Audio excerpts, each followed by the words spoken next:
त्वा गणपतिगुं हवामहे कविं कवीनामुपमश्रवस्तमम् ज्येष्ठराजं ब्रह्मणां ब्रह्मणस्पत आनशृण्वन् सेदसादनं श्रीमहागणाधिपतये नमः।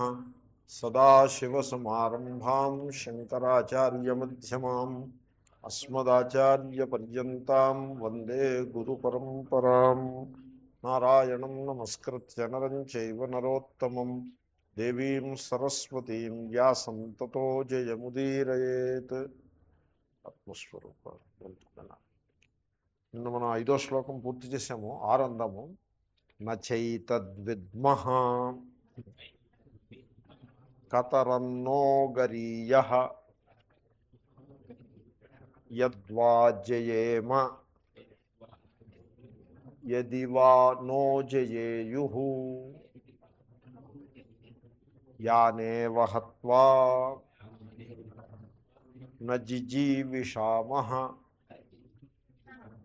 తేవ స్థితాః ప్రముఖే ధార్తరాష్ట్రాః. ఈ శ్లోకంలో అర్జునుని యొక్క సంకట స్థితి బాగా వర్ణించబడింది.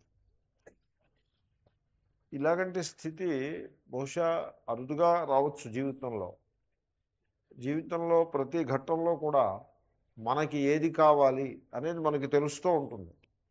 అది మోస్ట్ ఆఫ్ ది టైం వ్యామోహ రూపంగానే ఉంటుంది. మోస్ట్ ఆఫ్ ది టైం మన అసెస్మెంట్ రాంగే ఉంటుంది. But still whether it is right are wrong మనకి తెలుస్తూ ఉంటుంది. నాకేం కావాలో నాకు తెలుస్తూ ఉంటుంది. కానీ ఒకప్పుడు ఇటు అట కూడా తెలియని స్థితి కూడా ఉంటుంది.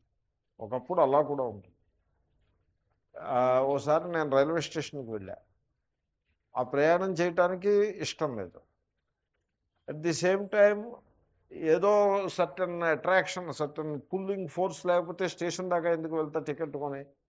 సో టికెట్ కొన్న తర్వాత ఇప్పుడు ట్రైన్ ఏదో ఆలస్యం అవుతుందనో ఏదో అన్నారు. అంటే ఇప్పుడు సంతోషించాలా, ఆలస్యం అవుతుంది లేకపోతే క్యాన్సిల్ అవుతుందని సంతోషించాలా లేకపోతే దుఃఖించాలా, ఇది అర్థం కాక నేను చాలా ఇబ్బంది పడ్డా. సో అదే టికెట్ కొనుక్కున్న తర్వాత అలా జనరల్గా ఉండదు. జనరల్గా అలా ఎందుకుంటుంది? జనరల్గా టికెట్ కొనుక్కున్నామంటే we would like to go forward. అంతేగాని టికెట్ కొనుక్కున్న తర్వాత కూడా ఇది వెళ్ళాలా అక్కర్లేదా, క్యాన్సిల్ అయిపోతే బాగుండేమో, మనం అలాంటప్పుడు ఆ టికెట్ చింపవతల పారేసి ఇంటికి వెళ్ళిపోవచ్చు కదా, అవి అలా కాదు వెళ్తే మంచిదేమో అని ఈ విధంగా ఇటువంటి సంకట స్థితి అరుదుగా జీవితంలో వస్తుంది. కానీ ఇప్పుడు అర్జునుని పరిస్థితి అలాగే ఉంది. దానిని చాలా ఇంట్రెస్టింగ్గా అతను ఈ శ్లోకంలో అంటాడు. నచ ఏతత్ విద్మః, ఇది నాకు తెలియట్లేదు, నాకు అంతు పట్టడం లేదు. నచ ఏతత్ విద్మః, ఏమిటి? కతరన్నో గరీయః నహ మాకు కతరత్ గరీయః. సో కతర కథమ అని 2 పదాలు ఉన్నాయి. డతరచ్ అనే ప్రత్యయం కిం శబ్దం మీద. సో కింకి కా వస్తుంది. సో కిం ప్లస్ డతరచ్ వేసుకుంటే కా ప్లస్ తర కతర అవుతుంది. ఎనీవే రెండింట్లో ఒకటి చెప్పేప్పుడు కతర అని వస్తుంది, అనేకంలో ఒకటి చెప్పేప్పుడు కథమ అని వచ్చేస్తుంది. డతరచ్ డతమచ్ అని 2 ప్రత్యయాలండి. సో ఇప్పుడు ఇక్కడ 2 ఆల్టర్నేటివ్స్ ఉండి దీంట్లో ఏది మంచిది నాకు తెలియకుండా ఉంది అని అంటున్నాడు. కతరత్ నో గరీయః నహ మాకు కతరత్ గరీయః, ఆ రెండింట్లో ఏది గొప్పది? గరీయః అంటే గొప్పది. ఈ సంగతి తెలియట్లేదు. ఏమిటా రెండును?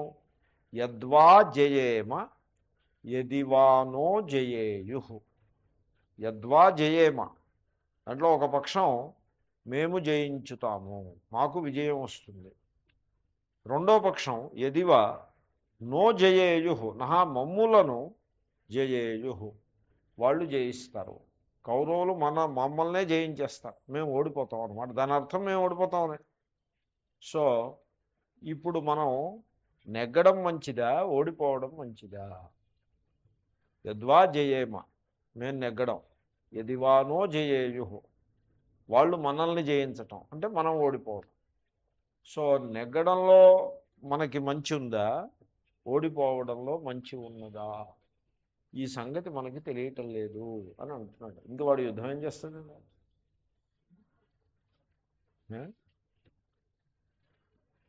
ఓడిపోవడం మంచిది అంటే శాబొటేజ్ చేయొచ్చు, నెగ్గడం మంచిది అంటే ఉన్న శక్తి అంతా పెట్టి కృషి చేయొచ్చు. ఇది మంచిదో అది మంచిదో తెలియట్లేదన్నవాడు వాడు ఏం చేస్తాడు? దీన్నే కింకర్తవ్యతా విమూఢ అని అంట. ఏం చేయాలో అర్థం కానివాడు. జీవితంలో ఇలాగంటి స్థితి చాలాసార్లు ఉంటుంది. చాలాసార్లు కాదు, అరుదుగా ఉంటుంది, బట్ ఉంటుంది. ఇలాగంటే సందర్భం రాకపోవడం అనేది ఏం లేదు, అసంభవం ఏం కాదు, వస్తూ ఉంటాయి అప్పుడు. కానీ ఇది ఇటువంటి స్థితి వచ్చినప్పుడు మాత్రం అది చాలా నిర్ణాయకమైన స్థితిగా ఉంటుంది. ఇప్పుడు ప్రమోషన్ మీద ట్రాన్స్ఫర్ చేశారనుకోండి, అలాంటి స్థితి అది. ఈ ప్రమోషన్ పుచ్చుకుని వెళ్ళాలా, లేకపోతే ప్రమోషన్ రిజెక్ట్ చేసి లోవర్ పోస్ట్లో ఇక్కడే ఉండాలా, ఏది మంచి? ఎంత డిఫికల్ట్ సిచ్యువేషన్ చూడండి. కొంతమంది అంటారు ప్రమోషన్ తీసుకోకపోతే ఎలాగా, కెరియర్ చాలా ఇంపార్టెంట్ కదా అని దాని ఆర్గ్యుమెంట్ దానికి ఉంటుంది. ఈ డిస్లొకేషన్ వచ్చేస్తుంది, పిల్లలు చదువు చెడిపోతుంది, ఏదో కడుపులో చల్లకదలకుండా హాయిగా ఉంటున్న వాళ్ళని ఇప్పుడు కొత్త ప్లేస్లో ఈ known devil is better than an unknown devil అని నిరుత్సాహం ఉంటుంది. కాబట్టి ప్రమోషన్ మీద వెళ్ళాలా, వాడు ఆఫీసర్ కనుక పిలిచి ప్రమోషన్ మీద ట్రాన్స్ఫర్ అవుతావా లేకపోతే ఉన్న సీట్లోనే ఉంటూ ఇక్కడే ఉంటావా అని అడిగితే ఆలోచించి చెప్తానండి అంటాడు వీడు. ఇటో అటో చెప్పడం. ఇంకా ఆలోచన తెగి ఆలోచన కాదు, అది తెగదది. సో అర్జునుడు అంటాడు, యద్వా జయేమ యదివానో జయేయు. మేం జయిస్తే మంచిదా, గరీయ ఏది గొప్పది, మాకు ఏది మంచిది, వాళ్ళే జయించేస్తే మంచిదా. ఇప్పుడు వాళ్ళు జయించారనుకోండి, దాని అర్థం ఏంటి? మేం ప్రేమించే వాళ్ళు ఎవళ్ళైతే ఉన్నారో వాళ్ళే వాళ్ళు మా బంధువర్గమే. ఇప్పుడు భార్యాభర్త కలిసి ఎలక్షన్లో పోటీ చేశారనుకోండి, చెరో ఆపోజిట్ పార్టీలో, ఏదొచ్చినా వాళ్ళకే లాభం. వీళ్ళు నెగ్గినా వాళ్ళకే లాభం, వాళ్ళు నెగ్గినా వాళ్ళకే లాభం. ఎందుకంటే ఏది ఎవరు నెగ్గినా వీళ్ళ తరఫు నుంచి రిప్రజెంటేషన్ ఉంటుంది. అలాగా ఎనీవే వీళ్ళు కనుక వీళ్ళు నెగ్గారనుకోండి, ఎలాగ విజయం ఎప్పుడూ అదే ఆనందదాయకం. వీళ్ళు నెగ్గకుండా అవతల వాళ్ళు నెగ్గారనుకోండి, అది మంచిదే. ఎందుకంటే వాడు సెకండ్ దాంట్లో అంటున్నాడు, యానేవ హత్వా న జిజీవిషామ తేవస్థితా ప్రముఖే భారతరాష్ట్రా.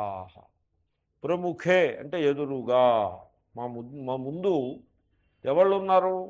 ధార్తరాష్ట్రా అవస్థితా, ధృతరాష్ట్రపుత్రులు నిలిచి ఉన్నారు. ఈ ధృతరాష్ట్రపుత్రులు ఎవళ్ళు? మా వాళ్ళే, కావలసిన వాళ్ళే. ఎటువంటి వాళ్ళు అంటే అర్జునుడికి ఒక్కసారిగా ఆ సెంటిమెంట్ అంతా బయటకు వచ్చింది. ఏమిటి ఆ సెంటిమెంట్ అంటే, యాన్ హత్వా న జిజీవిషామ. వాళ్ళని సంహరించినట్లయితే ఆ తర్వాత బ్రతుకు మీద ప్రీతి మాకు కూడా అవతలకి పోతుంది.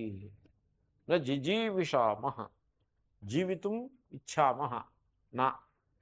సో వాళ్ళందరూ కులాసాగా ఉంటే మాకు కూడా కులాసాగా హ్యాపీగా బతకాలని అనిపిస్తుంది. వాళ్ళందరూ మట్టుబెట్టబడిన తరువాత మనం జీవించాలనే ఉత్సాహమే చచ్చిపోతుంది. సో ఎందుకంటే వాళ్ళందరూ కావాల్సిన వాళ్ళు, దాంట్లో పై వాళ్ళు ఎవరు లేరు, అందరూ బంధువర్గం. కాబట్టి మేం జయిస్తే మంచిదా, వాళ్ళు జయిస్తే మంచిదా, మేము వాళ్ళని సంహరిస్తే మంచిదా, వాళ్ళే వచ్చేసి మమ్మల్ని సంహరించేస్తే మంచిదా, దీంట్లో ఏది శ్రేష్టము, ఏది గరీయ గొప్పది అర్హితము, ఇది తెలియకుండా ఉన్నది అని అంటాడు. అంటే ఇది చాలా మనస్సు చాలా దుర్బలమైనటువంటి స్థితిని చేరుకుంది. ఎప్పుడు కూడా యుద్ధము అంటే జీవితంలో ఇక్కడ యుద్ధం అంటే జీవితమే ఒక యుద్ధం, జీవిత సంగ్రామం. సో అంతా సింబాలిజం కదండి, highly symbolic it is. So it's historic, but at the same time it is highly symbolic. So జీవిత సంగ్రామంలో కూడా ఇటువంటి ఆ గడ్డు పరిస్థితులు మనకి ఎదురవుతూ ఉంటాయి. ఏం చేయాలి, ఇలా చేయాలా అలా చేయాలా, ఇది మంచా అది మంచా, ఏమిటో తోచటం లేదు, మతిపోయినట్టుగా ఉంది అని ఇటువంటి ఇటువంటి సందర్భాలు వస్తూ ఉంటాయి. ఈ సందర్భాలన్నింటి వెనుక తీవ్రమైన ఆసక్తి ఉంటుంది. ఆసక్తి కారణంగానే ఇలాగంటి సంకట స్థితి ఏర్పడుతుంది. అటువంటిప్పుడు మనకి శాస్త్రం యొక్క ఉపదేశం ఏమంటే, నీవు రాగద్వేషాలకు అతీతంగా నిలిచి నీ కర్తవ్యాన్ని నువ్వు పూర్తి చెయ్యి అనే శాస్త్రం యొక్క ఉపదేశం. మొత్తం గీత యొక్క ఈ ఉపదేశ సందర్భంలో ఉండే రహస్యం ఏమిటంటే, సంసారమునందు తీవ్రమైన రాగద్వేషాలు ఉండటం చాలా తరచుగా జీవితంలో ఉంటుంది, ప్రతి వ్యక్తి జీవితంలోనూ ఉంటుంది. ఆ రాగద్వేషాలకి వశుడవై అప్పుడు యాక్షన్ తీసుకోవడం కంటే రాగద్వేషాలకు అతీతంగా నిలిచి నీ కర్తవ్యాన్ని నువ్వు చెయ్యి అని ఉపదేశం, శ్రీకృష్ణుడి యొక్క ఉపదేశం యొక్క సారాంశం అది. తర్వాత entire emphasis is on duty. Duty ఒకప్పుడు ప్లెజెంట్గా ఉంటుంది, ఒకప్పుడు ప్లెజెంట్గా ఉండదు, ఒకప్పుడు చాలా అన్ప్లెజెంట్ డ్యూటీ ఉంటుంది. ఇప్పుడు సపోజ్ మీ డ్యూటీ ద్వాదశి నాడు పొద్దున్న భోజనం చేయడం డ్యూటీ, ఏకాదశి నాడు ఉపవాసం భోజనం మానేయడం డ్యూటీ. రెండు డ్యూటీలే. దీంట్లో ఏకాదశి నాడు ఉపవాసం అనేది it's a kind of unpleasant duty. అలవాటైతే పర్వాలేదు, it's a kind of unpleasant duty.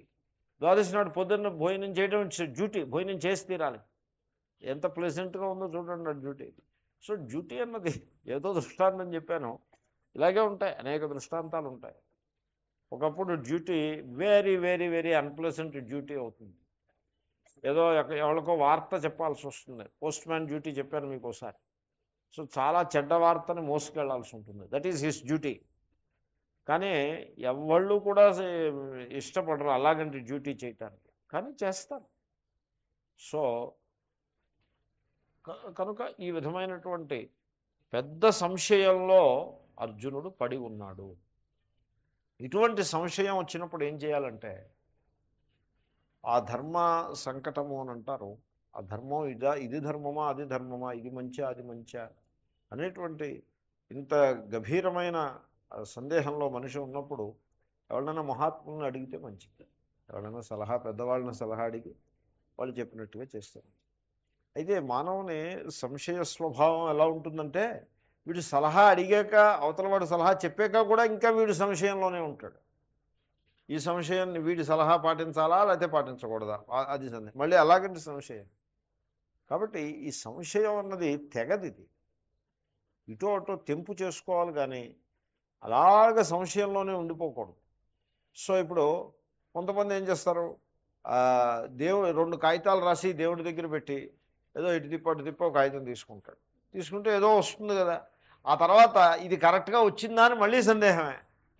అలాగే ఏదో కాయిన్ వేయడం అనేదో పెడతారు, కాయిన్ ఏదో పడుతుంది, ఇటో అటో పడుతుంది. కాయిన్ వేస్తే మీకు it will settle one way or the other. ఈ ముందు కాయిన్ వేసే ముందు ఎంత ఉత్సాహంగా వేస్తాడంటే, ఈ కాయిన్ వేసి ఎలా వచ్చేస్తే అలా చేస్తానబ్బాయా, నాకు సమస్య తీరిపోయిందని కాయిన్ వేస్తాడు. తీరా కాయిన్ సెటిల్ చేసిన తర్వాత వీడికి మళ్ళీ అదర్ ఆప్షన్ ఉంటుంది చూడండి, ఆ ఆప్షన్ పీకుతూ ఉంటుంది. ఏమిటో ఈ కాయిన్ జడమైనటువంటి కాయిన్, ఇది how that can be real అని. మళ్ళీ ఈ విధంగా సంశయం మనిషిని చాలా ట్రబుల్ పెడుతూ ఉంటుంది.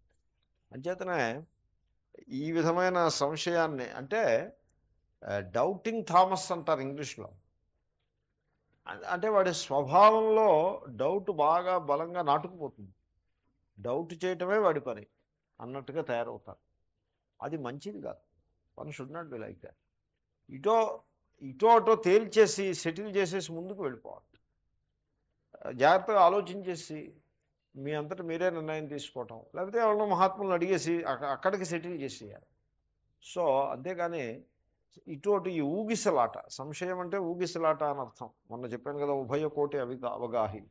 సో ఇటువైపు ఇటా అట, ఇదియా అదియా అనే ఈ ఊగిసలాటని ఎవళ్ళు సమర్థించరు. శ్రీకృష్ణుడైతే ఖండించాడు దాన్ని. సో అజ్ఞశ్చాశ్రద్ధానశ్చ సంశయాత్మా వినశ్యతి అని అంటారు. అజ్ఞాని, తెలియదు, వాడికి శ్రద్ధ లేదు, పైగా తెలియకపోతే శ్రద్ధ ఉండాలి, తెలియదు శ్రద్ధ లేదు, వీళ్ళిద్దరూ దోషులు, మహాదోషాలు అవి. వీటికంటే పెద్ద దోషం సంశయం. సంశయాత్మా వినశ్యతి. సో సంశయాత్ముడికి జీవితంలో ఏ రకమైన సుఖము ఉండదు అని ఖండించారు. సో ఈ మేనేజ్మెంట్లో కూడా ఈ principle it may become important. ఏదో ఒక డెసిషన్ తీసుకోవాలి. ఏ రకమైన డెసిషన్ తీసుకోకుండా, దీనికి ఏ రకమైన డెసిషన్ తీసుకోకపోవటానికి దీనికి ఒక పేరు ఉంది, ఒక టెక్నికల్ నేమ్ ఉంది, నరసింహారావు ఫార్ములా అని అంటారు. అలా నేను ఎక్కడో చదివాను. అది అది ఎంతవరకు న్యాయమో, అలా అనొచ్చా అనకూడదా, I don't know. But the politician, the newspapers say that a decision తీసుకోకుండా వదిలేస్తే అదే ఏదో తేలుతుంది, ఏదో something will come out of it. కాలమే పరిష్కరిస్తుంది, కొన్నింటికి కాలమే పరిష్కారం చూపుతుంది. ఆ రకంగా ఆయన అలా తాత్సారం చేసి ఉండేవారని కొంత విమర్శ ఉంది. అది ఎంతవరకు సత్యమో నేను ఎరగను. సో అలా ఉండకూడదు. I'm not saying about anything about that gentleman. అలాగా లోకంలో ఒక ప్రథ ఉన్నది. అది సరి కావచ్చు, కాకపోవచ్చు, అది వేరే సంగతి. బట్ మనం ఆ రకంగా తత్సారం చేసేస్తూ గడిపేయటం అన్నది సరికాదు. జీవితంలో పైకొచ్చి మార్గం అంటారు. సంశయాత్మ వినశ్యతి. తర్వాత ఈ రకంగా అలా ఆలోచిస్తూ ఇటోటో డెసిషన్ తీసుకోకుండా ఎలాబరేట్గా థింక్ చేసుకుంటూ పోవటాన్ని, దాన్ని కూడా నీతిశాస్త్రంలో ఖండించారు. సో ఏదో పేరుంది దానికి, దీర్ఘసూత్రుడు అనో ఏదో పేరు. ఇలా ఆలోచిస్తూనే ఉంటాడు, ఏది సెటిల్ చేయటం, ఇటా అటా అటా ఇటా. సో దీర్ఘసూత్రుడు, ఇలాగేదో దీర్ఘసూత్రుడు ఏదో పేరు అవ్వచ్చు. అంటే ఆ దీర్ఘ అనే పదానికి అర్థం ఏంటంటే ఎప్పటికీ తెగని ఆలోచనలు. సో వీటన్నిటికీ పరిష్కారం ఒక్కటే. రాగద్వేషములకు ఈ రాగద్వేషాల మూలంగానే ఇన్ని సమస్యలు వస్తాయి. రాగద్వేషములకు అతీతంగా నిలిచి నా కర్తవ్యం ఏమిటి అని ప్రశ్న వేసుకుని తన కర్తవ్యాన్ని చేసేస్తే that is the best way. ఇప్పుడు అక్కడతోటి ఈ అర్జునుని యొక్క మనస్థితిని బాగా విస్తారంగా మనం చూసాం. ఇప్పుడు అర్జునుడు ఒక్క తెలివైన పని చేస్తున్నాడు. అసలు శ్రీకృష్ణుడిని రథం మీద సారథిగా పెట్టుకున్నందుకు పరమ ప్రయోజనం ఏమిటంటే ఆయన ద్వారా ఏదో తెలుసుకోవటం. లేకపోతే ఎందుకు సారథిగా పెట్టుకోవటం? ఇప్పుడు ఎవరో అన్నారు నాతోటి, మీరు డైమండ్ పాయింట్లో పాఠం చెప్తున్నారా అని ఏమిటండి దాని పరిస్థితి ఏంటంటే, ఇట్స్ ఏ 5 స్టోరీ బిల్డింగ్. అంటే మీరు విద్యార్థుల కోసం వెతుక్కోక్కర్లేదు, ఎందుకంటే 5 స్టోరీ బిల్డింగ్లో మీరు 5th స్టోరీ ఉంటే 4 స్టోరీస్లో అందరూ ఫ్యామిలీస్ ఉంటారు, వాళ్ళందరూ మీ విద్యార్థుల కింద ఉంటే కూడా మీరు విద్యార్థుల కోసం వెతుక్కోక్కర్లేదు, మీరు భిక్ష కోసం వెతుక్కోక్కర్లేదు అని అన్నారు. నేను చెప్పాను, విద్యార్థుల కోసం వెతుక్కోక్కర్లేదు, భిక్ష కోసం వెతుక్కోక్కర్లేదు, that part of it is true. But 4 స్టోరీస్లో ఉన్న ఫ్యామిలీస్ అందరూ శిష్యులుగా ఉంటారని మాత్రం ఆ అసెస్మెంట్ మాత్రం wrong. That is not correct. ఎందుకంటే they may not be interested in all this. కాబట్టి సో ఇప్పుడు శ్రీకృష్ణుడు వచ్చే రథం మీద, ఉడికే నేను దృష్టాంతం చెప్పాను, శ్రీకృష్ణుడు రథం మీద కూర్చోవడం ఇప్పుడంటే అయింది, కానీ అంతకుముందు వీళ్ళందరితో ఆయన తిరిగిన వాడే కదా. ఎప్పుడైనా ఆయన దగ్గర తెలుసుకుందామని ఎప్పుడైనా ఆలోచన చేశారా వీళ్ళు? ఎప్పుడూ ఆలోచన చేయరు. ఎంతసేపు మాకు అన్నీ తెలుసునని అనుకున్నారు, ఆయనతోటి పరిహాసం చేశారు, భోజనాలు చేశారు, కబుర్లు చెప్పుకున్నారు, విహారానికి పిక్నిక్లకే వెళ్ళారు. కానీ అర్జునుడు ఇవన్నీ చేశాడు తప్పించి ఎప్పుడూ ఒక జీవితానికి సంబంధించినటువంటి పరమ సత్యాన్ని తెలుసుకుందామో, ఆయన అడిగి తెలుసుకుందామో అనే ఆలోచన వాడికి ఎప్పుడూ కలగలేదు. అయితే ఆయనతో అంతకాలం తిరిగినందుకు ఒక లాభం కలిగింది. ఏమిటంటే మన రథం మీద ఆయన్ని సారథిగా కూర్చోబెట్టుకుందామో అని వాడి పుణ్యం బాగోబట్టి ఆ ఆలోచన అయితే కలిగింది. అందుకోసం తీసుకొచ్చి సారథిగా కూర్చోబెట్టుకున్నాడు, ఆ వరాన్ని పొంది. ఇప్పుడు ఈ చేసిన ప్రయత్నానికి సత్ఫలం ఇప్పుడు లభిస్తుంది. సో ఇప్పుడు he is now submitting himself to the teacher, to the lord. ఈ స్థితి కోసం సో ప్రథమాధ్యాయము ఇక్కడ దాకా 6 శ్లోకాలు కూడా ఇదిగో ఈ కల్మినేషన్ అంటారు. ఈ పాయింట్కి అర్జునుడిని తయారు చేసి తీసుకొచ్చారు. This is the most fundamental step in the life of a seeker. ఆ తర్వాత శ్లోకం ఉందాము. కార్పణ్య దోషోపహత స్వభావః పృచ్ఛామి త్వాం ధర్మ సమ్మూఢచేతాః యచ్ఛ్రేయస్యాన్నిశ్చితం బ్రూహి తన్మే శిష్యస్తేహం షాధిమాం త్వాం ప్రపన్నం.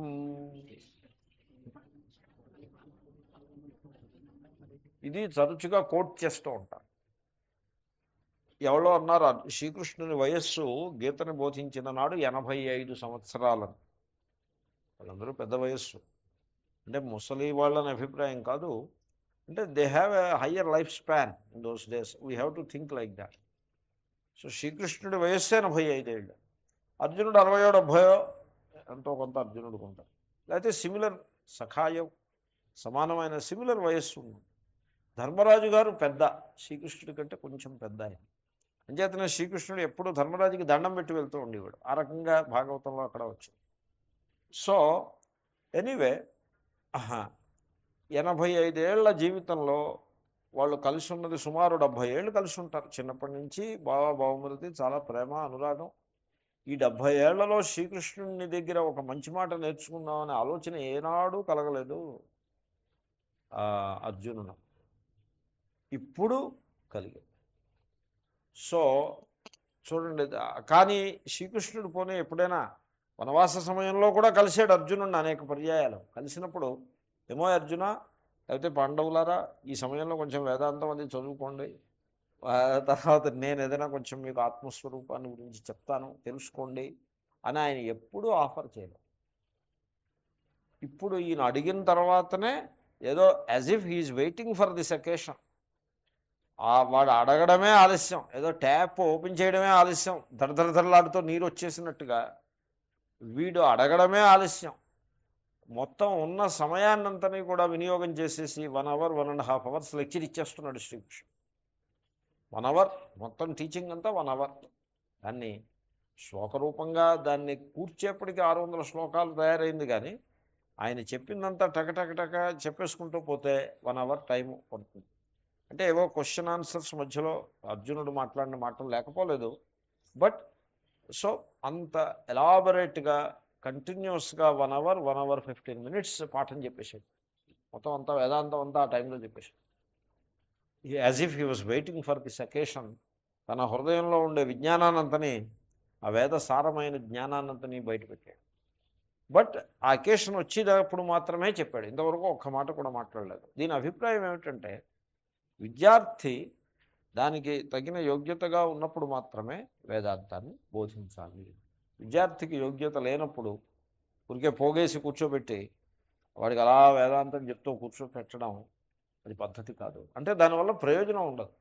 ఒకప్పుడు ప్రయోజనం లభించవచ్చు. ఇప్పుడు 10 మందిని పోగేసి ఏవో కొంత అనుకూలమైన పరిస్థితులు కల్పించి వేదాంతం బోధించినట్లయితే 5 మందికి అది వంట పట్టచ్చు, 5 మందికి వంట పట్టకపోవచ్చు.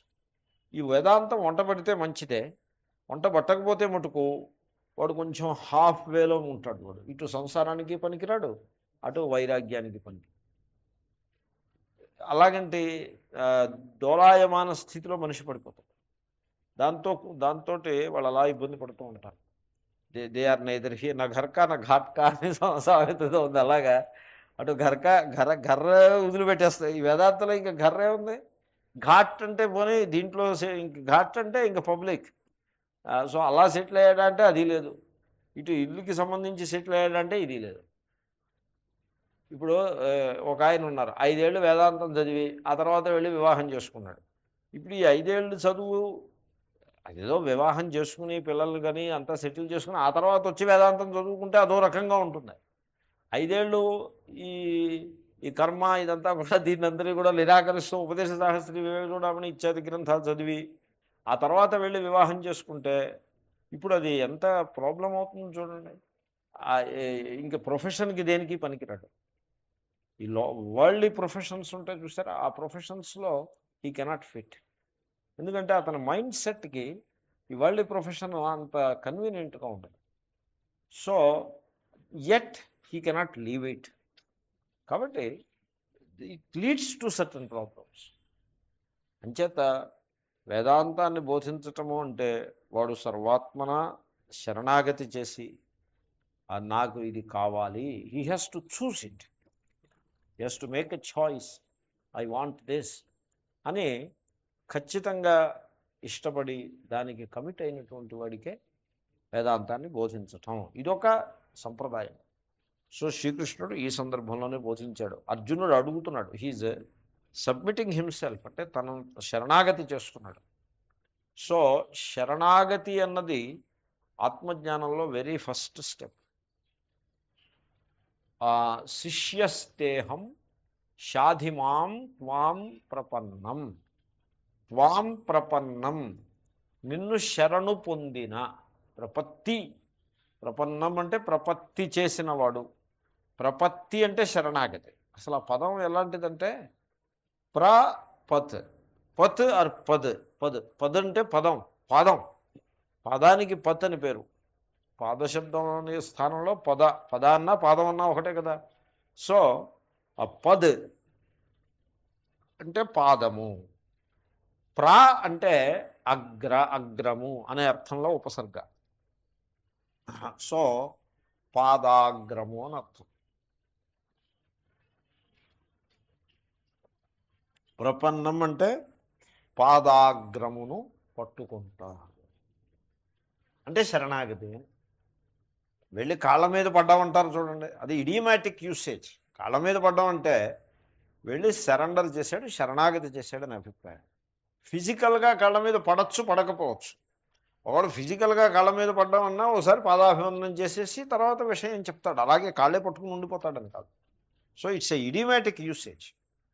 ప్రపత్తి, ప్రపన్న అంటే కాళ్ళు పట్టుకున్నాడు, లేకపోతే కాళ్ళ మీద పడ్డాడు అంటే శరణాగతి చేసినాడు. సో త్వాం ప్రపన్నం మాం షాధి, నిన్ను శరణాగతి చేసిన నన్ను నీవు మార్గదర్శనము చేయవలసినది. షాధి, శిక్ష ఉపదేశమును ఇయ్యవలసినది, నాకు బోధించవలసినది, ఉపదేశించవలసినది అని అర్జునుడు అడుగుతున్నాడు. ఎందుకంటే అంతకుముందు అన్నాడు, నాకు ఈ యుద్ధం వద్దు, నేను హృషికేశ్ పోతాను, భిక్షాటనం చేసుకుంటాను అని అన్నాడే కానీ he was not sure of that. If he was sure then శ్రీకృష్ణుడు ఏం ఆపడు వాడిని. He can as well walk away. Srikrishna also will walk away, no problem. But he was not sure. అలా అన్నాడే కానీ he was not sure.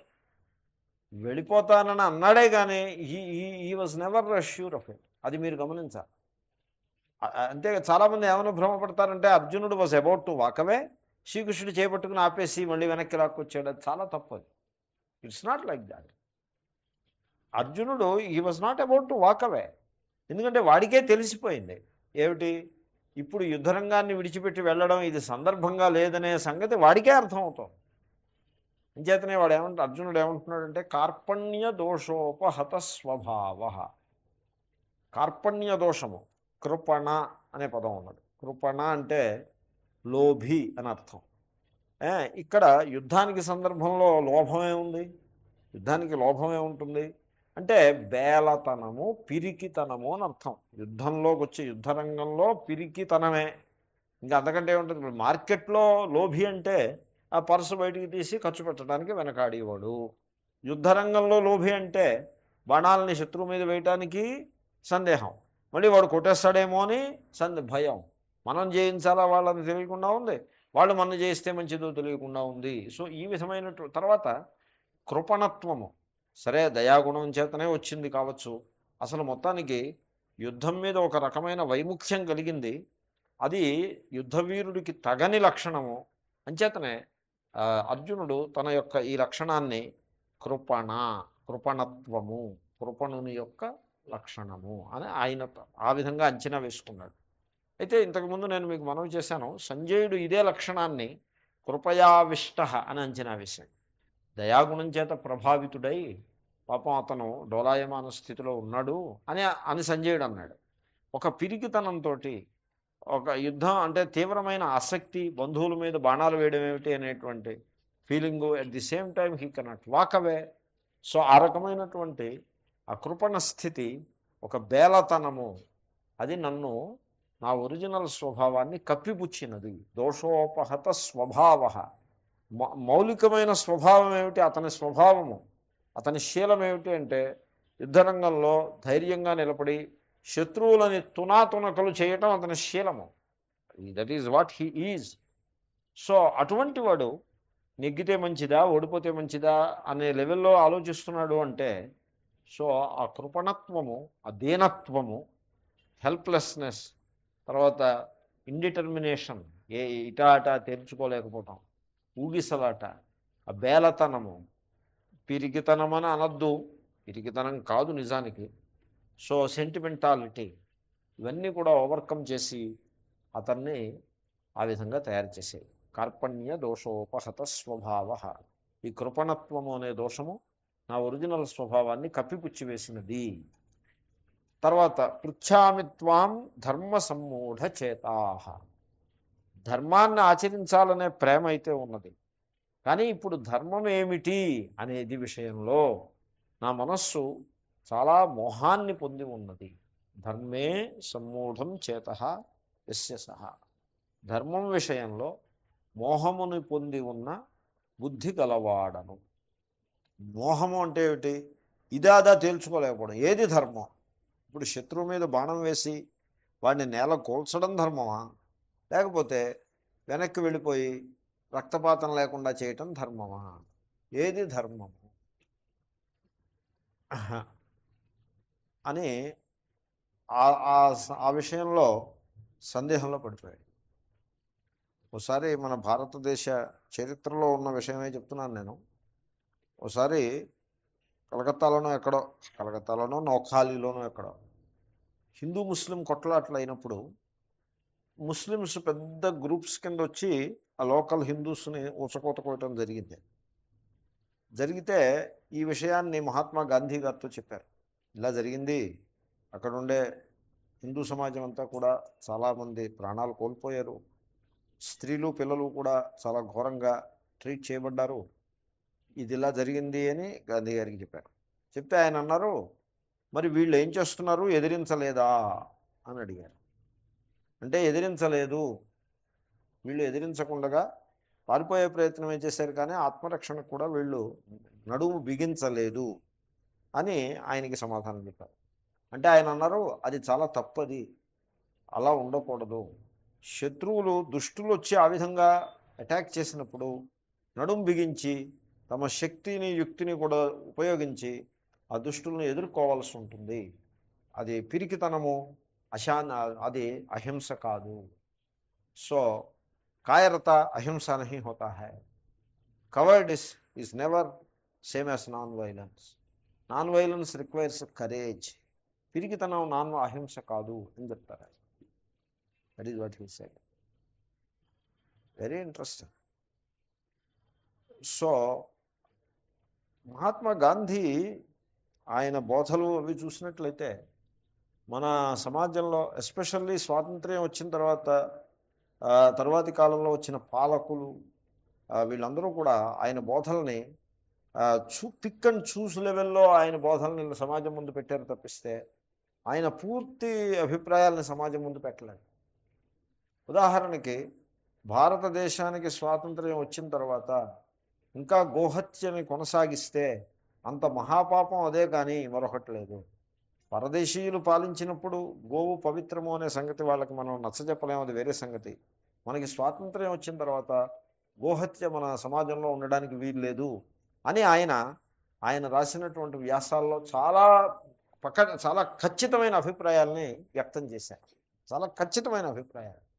So much so మన కాన్స్టిట్యూషన్లో కూడా ఏదో డైరెక్టివ్ ప్రిన్సిపల్స్ ఏదో ఒక హెడింగ్లో సమాజంలో గోహత్య ఉండరాదు, గోహత్యను నిషేధించవలసింది అని పెట్టారు. మన పాలకులు ఆ ప్రిన్సిపల్ని ఏ విధంగా నీరు చేశారో చూడండి. గాంధీ గారు అంటారే కానీ ఆ ప్రిన్సిపల్ని పూర్తిగా నీరు చేశారు.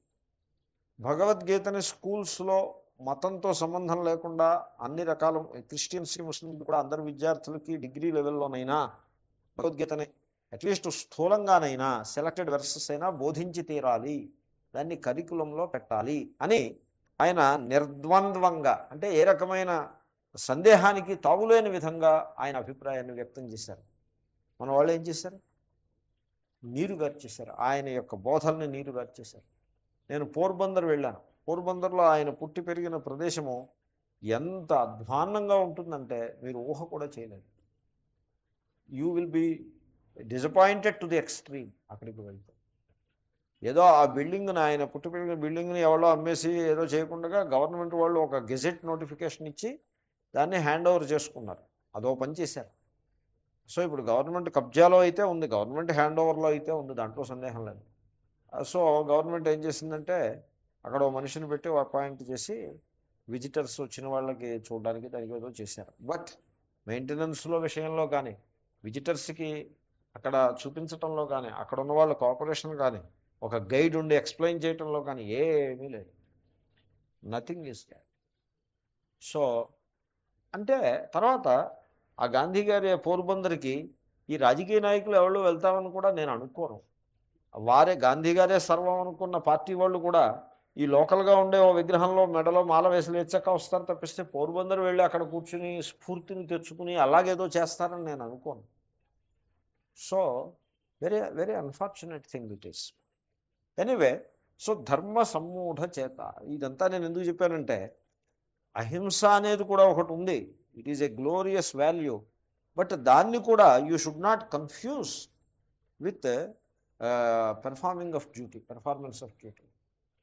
దీన్ని కన్ఫ్యూజ్ చేయకూడదు. It has its own value. This is how it is. యుద్ధరంగము అంటే this is how it is. అహింస ఆ సిచ్యువేషన్ వేరే. Each is glorious. But in all circumstances duty is the first and foremost. ఆ సత్యాన్ని మనం మరవకూడదు. పిడికి బియ్యానికి ఒకే మంత్రం అన్నట్టుగా అంతటా అహింస అనే మాట పనికిరాదు.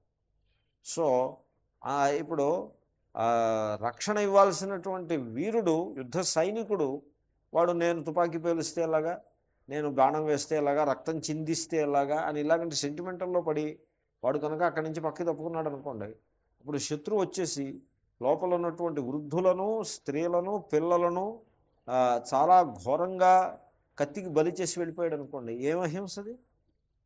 దాన్ని అహింస అంటారా? తర్వాత ఇప్పుడు అడవిలో సింహము మేక ఉందనుకోండి, అక్కడ అహింస ఉండదు, అక్కడ హింసే ఉంటుంది.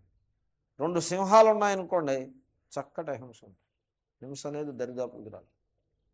కాబట్టి పాకిస్తాన్ అటాక్ చేస్తే దానికి గట్టిగా మనం బుద్ధి చెప్పగలిగిన స్థితిలో మనం ఉన్నప్పుడు హింస ఉండదు, యుద్ధం ఉండదు, పీసే ఉంటుంది. అటాక్ చేసినా వీడు దద్దమ్మలు రా అంటే వాడు సంవత్సరానికి ఒకసారి 2 ఏళ్ళకి ఒకసారి అటాక్ చేస్తూ ఉంటాడు. ఇప్పుడు మొహమ్మద్ గజనీయో ఘోరియో 18 సార్లు అటాక్ చేశాడు. 18 సార్లు ఎందుకు అటాక్ చేశాడు? వాడిని అసలు ఫస్ట్ అటాక్లో ఫినిష్ చేసి పారేయాల్సిన స్థితిలో సమాజం ఉంటే 18 సార్లు ఎందుకు అటాక్ చేస్తాడు? సమాజం నిర్వీర్యంగా ఉంది. వాడికి తోచినప్పుడల్లా అటాక్ చేసేవాడు. వాడికి ఏదైనా 10 రూపాయలు తక్కువ అనుకోండి, భారతదేశం రత్నగర్భలా ఉండేది, వాడికి ఏదైనా ఇష్యూ, పాకిస్తాన్ కూడా అంతే. పాకిస్తాన్లో ఇంటర్నల్ ఇష్యూ వచ్చిందనుకోండి, ఇండియా మీద అటాక్ చేయటం. రియల్లీ వాళ్ళకి ఇంటర్నల్గా ఏవో దెబ్బలాట్లు వస్తాయి. Very unstable society. It is a nation which is in conflict with in it self. It's a non nation. Pakistan is a non-nation. I don't consider it as a nation. It's a non-nation. So internal conflict is too much. ఆ internal problems వచ్చినప్పుడు India baiting or India bashing, that ఒక rhetoric ఒకటి మొదలుపెట్టి India మీద వ్యతిరేకంగా మాట్లాడడం, India మీద attack చేయటం, ఎల్ఓసి మీద ఫైరింగ్ చేయటం, లేకపోతే ఇండియా వాళ్ళని ఎవరిలో చంపేయటం, ఇలాంటివి ఏవో చేస్తే ఆ ఇంటర్నల్ ప్రాబ్లమ్స్ కొంచెం సద్దుమణుగుతాయి, అందరి దృష్టి కూడా డైవర్ట్ అవుతుంది. అలా చేస్తారు వాళ్ళు. ఇప్పుడు చేయమనండి అలాగా. No let them do no. ఇప్పుడు అటు ఆఫ్ఘనిస్తాన్ ఏదో చూసుకోవాలి, ఇంక ఇండియా జోలికి రాలేదు. కాబట్టి ఖచ్చితమైనటువంటి అవగాహన ఉండాలి. అహింసని డ్యూటీని కన్ఫ్యూజ్ చేయకూడదు. ఆ కన్ఫ్యూజన్లో పడ్డాడు అర్జునుడు. ధర్మ సమ్మూఢ చేత. నా ధర్మం ఏమిటి? ఇప్పుడు యుద్ధరంగంలో నిలబడి ఉన్నాడు. ఈ పాండవుల సైన్యాన్ని ముందుకు నడిపించవలసిన పూచి అతంది. అతన్ని నమ్ముకుని వీళ్ళందరూ యుద్ధానికి వచ్చారు. అర్జునుడు కనుక ముందే నో అని చెప్పుంటే అసలు యుద్ధమే ఉండేది కాదు. ఎందుకంటే యుద్ధానికి ముందు ప్లాన్ ఉంటుంది. ఆ ప్లాన్లో ఇప్పుడు ఫుట్బాల్ గేమ్ ఉందనుకోండి, ఒక మెయిన్ అటాక్ ప్లేయర్ ఉంటాడు అపోజిట్లో. ఆ అటాక్ ప్లేయర్ చుట్టూ ఒకడిని పెడతారు, ఒకడినో ఇద్దరినో పెడతారు. దాన్ని స్టాకింగ్ అనో ఏదో అంటారు, దానికి ఏదో పేరు. వాడితోటి ఉంటాడు వీడు. వాడి ప్రతి మూవ్ని అబ్జర్వ్ చేస్తూ అడ్డుపడుతూ ఉంటాడు. అలాగా ఒకడిని పెడతారు. సో ఆ విధంగా యూ గాట్ మై పాయింట్. అదేవిధంగా ఇప్పుడు యుద్ధం అంటూ వచ్చినప్పుడు భీష్ముడికి ఎదురుగా యుద్ధం ఎవరు చేస్తారు? అర్జునుడు. Okay, settle. దుర్యోధనుడు వాళ్ళు భీముడు. ఈ రకంగా వాళ్ళు వేసుకున్న ప్లాన్లో అర్జునుడు కవర్ చేయాల్సిన వాళ్ళు ఇద్దరో ముగ్గురో నలుగురో ఉన్నారు. అర్జునుడు, ఎరా అర్జున నువ్వు ఇవంతా కవర్ చేస్తా ఉంటా, నేను చూసుకుంటా వాళ్ళ సంగతి.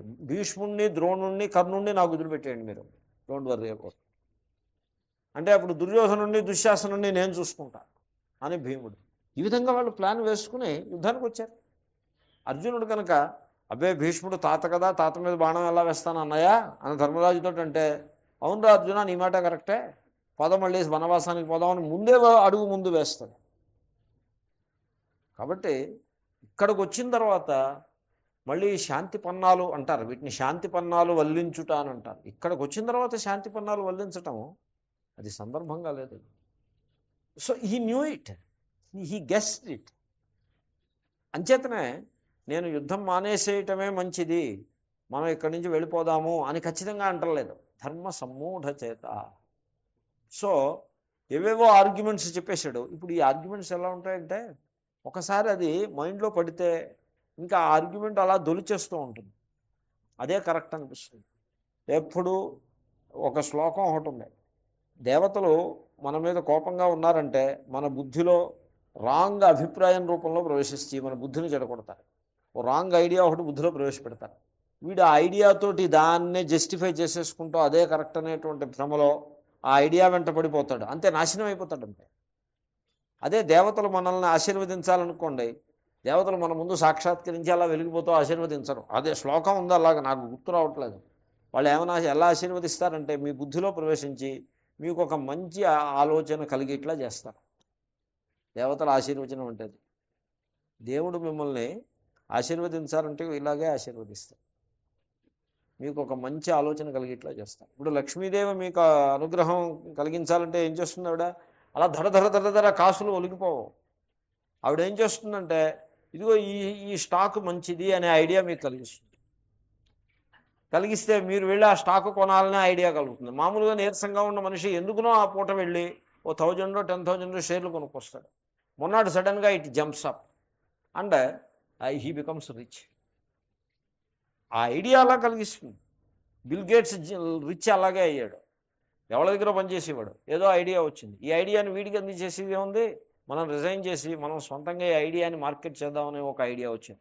పక్కన ఉన్నవాడితో చెప్పాడు, అంటే వాడు సై అన్నాడు. ఇద్దరు రిజైన్ చేసి మొన్నటి పొద్దున్న ఓన్ కంపెనీ స్టార్ట్ చేశారు. లేకపోతే ఇంకొక కంపెనీలో మేనేజర్ కింద పనిచేస్తూ ఉండేవాడు ఈనాటికి కూడా. కాబట్టి ఐడియా, మంచి ఐడియా ఇచ్చి దేవతలు ఆశీర్వదిస్తారు, చెడ్డ ఐడియా ఇచ్చి శపిస్తారు. శాపం అన్నా ఆశీర్వచనం అన్నా ఇలాగే ఉంటుంది. ఈ సత్యాన్ని విస్మరించి ఏదో ఫిజికల్గా సంథింగ్ హ్యాపెన్స్ అని మీరు అనుకోదు, అలాగేమీ అవ్వదు. కాబట్టి ధర్మ సమ్మూఢ చేత. So Arjuna's problem is you could not decide between two conflicting ideas. ఇటు హింసకి పూనుకుని యుద్ధం చేయటమా, లేకపోతే అహింస పేరుతోటి యుద్ధరంగం నుంచి వెనుదిరుగుతాయా? ఏది ధర్మము? ఏది ధర్మం అనే సందేహంలో పడ్డాడు చూడండి. ఆ యుద్ధం నుంచి పారిపోవడమే ధర్మం అనే నిర్ణయంలో లేడు. ఎందుకంటే తెలుసు, క్షత్రియ వీరుడు, ఎంతో కాలం యుద్ధం అది చేసినవాడు, తెలుసు. He knew that somehow it is his duty to stand and fight. He knew it. At the same time, he is worried about spilling the blood of his own, not spilling the blood. నివాత కవచులు అని ఒక రాక్షస గణం ఉంటుంది, వాళ్ళు 60,000 మంది నివాత కవచులు. ఇది భాగవతంలో కూడా వచ్చింది. పౌలోమాహ్ కాలకేయాశ్చ అని ఏదో ఉంది వాళ్ళ పేర్లు. సో వాళ్ళ 2 గ్రూపులు, వాళ్ళు పౌలోమీనో ఏదో గ్రూప్ ఒకటి, కాలకేయులను ఒక గ్రూప్ ఒకటి. ఈ 2 గ్రూపులు కవచి వీళ్ళకి నివాత కవచాహ అని పేరు ఎందుకు వచ్చిందో వచ్చింది ఆ పేరు. వాళ్ళు 60,000 మంది. ఈ అర్జునుడు ఒక సైన్యాన్ని తీసుకుని ఆ నివాత కవచుల మీద అటాక్ చేసి భయంకరమైన యుద్ధం చేసి మొత్తం 60,000 మందిని కూడా సంహరిస్తాడు. నివాత కవచులు అన్నవాళ్ళు లేకుండా చేస్తాడు. ఇంద్రుడు మహానందపడిపోయి ఏవేవో వరాలు ఇస్తాడు. కాబట్టి అర్జునుడికి రక్తాన్ని చిందించడం కొత్త ఏం కాదు. అతని సమస్యలు ఏమిటంటే మన బంధువుల రక్తం చెందుతుందనేటువంటి బెంగే. That is his only problem. It is a very unfortunate way of looking at things. So చాలా మన రాజకీయ దృష్టాంతాలు ఇచ్చినట్లయితే కొంచెం మనుషులకు ఇబ్బందికరంగా ఉండొచ్చు. బట్ అలా అంటూ ఉంటాను, ఇస్తూనే ఉంటాను నేను. It's not that I total avoid. మనకి ఒక రాజకీయ నాయకుడు ఒక ఆయన ఉండేవారు. హిస్టరీలో పుస్తకాల్లో రికార్డ్ అయి ఉన్నది. ఇప్పుడు certain things are recorded. You cannot contradict that record. Abul Kalam Azad అని ఒక ఆయన, అబుల్ కలాం ఆజాద్ అని ఒక రాజకీయ నాయకుడు ఉండేవారు. పాకిస్తాన్ పార్టిషన్ టైంలో he stood on the side of India. India వైపు ఉండిపోయాడు. అతను పార్టిషన్ ఇంటిగ్రేషనిస్ట్గా ఉండేవాడు. హీ